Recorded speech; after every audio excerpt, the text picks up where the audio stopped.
ভয়াবহ ছবি, মুহূর্তের মধ্যে ওলটপালট সব। কয়েক মিনিটেই আস্ত ভাঙাচোরা খেলনা গাড়িতে পরিণত হয় কাঞ্চনজঙ্ঘা এক্সপ্রেস। দুমড়ে মুচড়ে যায় মালগাড়ির বগিও। 24 ঘন্টাও কাটেনি, ধীরে ধীরে ছন্দে ফিরতে শুরু করেছে রাঙাপানি।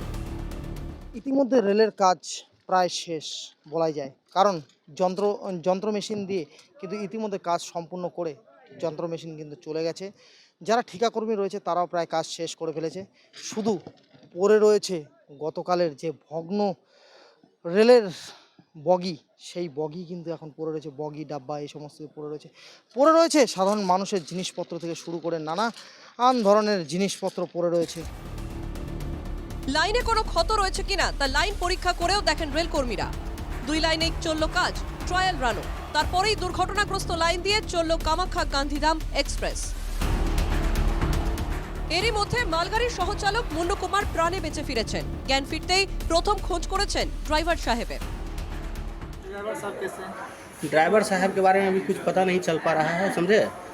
फंसे हुए हैं लोग, वहाँ पे है लगे हुए हैं, समझे। অন্যদিকে এখনো থমথমে রাঙাপানি স্টেশন। আমরা এখন দাঁড়িয়ে রয়েছি রাঙাপানি স্টেশনে।